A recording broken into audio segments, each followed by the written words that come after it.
दुर्ग नगर निगम क्षेत्र के मोहन नगर पश्चिम ward number 12 से कांग्रेस प्रत्याशी मोहित वाल्दे ने कहा कि कांग्रेस ने उन पर भरोसा जताया है, अधिकृत प्रत्याशी के रूप में चुनाव में खड़ा किया है। यदि वे जीत के आते हैं तो राज्य व केंद्र शासकीय योजनाओं को जन जन तक पहुंचाना, साथ ही क्षेत्र को नशा मुक्त बनाना इनका मुख्य उद्देश्य रहेगा। आप वार्ड 12 मोहन नगर से कांग्रेस प्रत्याशी हैं, किन नई योजनाओं को लेकर आ रहे हैं इस बार अपने वार्ड में?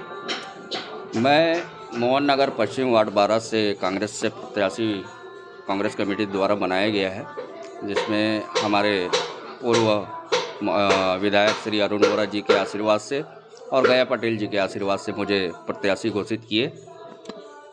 मैं अपने वार्ड में योजनाएं जैसे कि केंद्र शासन से आती है और राज्य शासन से आती है, उसका लाभ इन नागरिकों को नहीं मिल पाता है। वार्ड के सबसे मेरा प्रथम कार्य रहेगा कि उस शासन के योजनाओं को मैं घर घर तक पहुंचाकर उनको लाभ दिला सकूं। आपके जो विपरीत प्रत्याशी हैं उनका कहना है कि ये जो वार्ड है यहाँ पे नशा मुक्ति का काम होता है। मैं तो नशा मुक्ति के लिए कार्य करूंगा और महिलाओं के लिए कार्य करूंगा। साथ ही आपको क्या लगता है कि वो पूर्व में वार्ड नंबर 13 से पार्षद रह चुके हैं, लोकप्रिय हैं काफ़ी, कितना चुनौतीपूर्ण है आपके लिए? चुनौतीपूर्ण तो है ही है, लेकिन मैं आपने जैसे कि बताया कि पिछले वर्षों में उन्होंने ही शासन किया, पार्षद रहते हैं, लेकिन कभी इस नशा मुक्ति की तरफ ध्यान आकर्षित नहीं किया है। चाहते तो आकर्षित कर सकते थे, नशा मुक्त हो सकता था वार्ड, लेकिन उन्हीं के कार्यकर्तागण नशे से लुप्त हैं। आप देखेंगे वार्ड के अंतर्गत में जितने भी उनके साथ के संबंधित लोग हैं, सब नशे में लुप्त हैं। मेरा प्रथम काम ये रहेगा कि नशा मुक्त मैं कढ़ाई लेके आऊँगा वार्ड के अंतर्गत में, क्योंकि इस वार्ड के अंतर्गत में मेरी छोटी सी बहन से लेकर बड़ी बहनें तक, स्कूल से लेकर कॉलेज तक और रोज़गार तक यहाँ से निकलती हैं, जो कि वो जैसे कि शराब पीकर जो लड़के होते हैं उनसे छेड़खानी जैसे हरकत करते हैं, वो शर्मसार है और मुझे अपने हृदय में बहुत दुख जाहिर होता है। सबसे पहले तो ये इस वार्ड को नशा मुक्त कराने का सबसे पहले मेरा कर्तव्य रहेगा।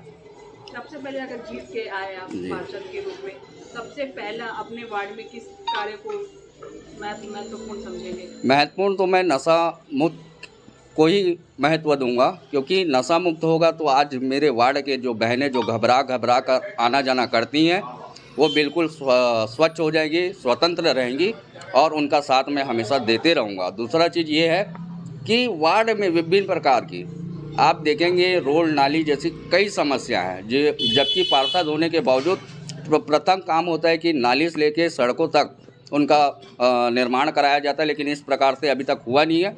दूसरा कार्य मेरा रहेगा कि जनता के बीच में जो भी मांगे रहेगी, गली के आसपास के नाली रहे या सड़क रहे, सबसे पहले मेरा निर्माण कराने का कार्य रहेगा। पिछली बीच पहुंच रहे हैं, कैसा लोगों का रुझान मिल रहा है? आशीर्वाद मेरे वार्डों के नागरिकों का बढ़ चढ़ कर मिल रहा है। मुझे ऐसा नहीं लग रहा है कि मैं प्रत्याशी के रूप में हूँ, मुझे अपने बेटे के रूप से माना गया है और बहुत अच्छा आशीर्वाद प्राप्त हो रहा है। पिछली जो सरकार रही है वो आपकी रही है और कल जो बीजेपी ने प्रेस कॉन्फ्रेंस करके आपकी सरकार पर कई आरोप लगाए हैं भ्रष्टाचार के, इस पर क्या कहना चाहेंगे आप? भ्रष्टाचार तो अभी वर्तमान में हो रहा है। जैसे कि हमारे पूर्व विधायक रहे 600 करोड़ रुपए हमारे दुर्ग शहर को निर्माण मतलब अच्छे कार्य के लिए स्वीकृति प्रदान किए थे, जो कि शासन के अंत तक आते आते वो थोड़े फंड को मतलब आचार संहिता के माध्यम से रुक गया था, लेकिन वर्तमान में 600 करोड़ आया है हमारे दुर्ग शहर के अंतर्गत में, और वही पैसे का अभी वर्तमान में बैठी भाजपा की सरकार वो यूज कर रही है और वही लोग आज हमारे ही पैसे का वो भूमि पूजन कर रही है। तो इससे आप बता दीजिए कि किस तरीके से झूठा आरोप लगाया जा रहा है। जी, अपना परिचय बता दीजिए, किस वार्ड से प्रत्याशी हैं? मैं मोहित कुमार वाल्दे, वार्ड क्रमांक 12 मोहन नगर पश्चिम से प्रत्याशी, कांग्रेस प्रत्याशी।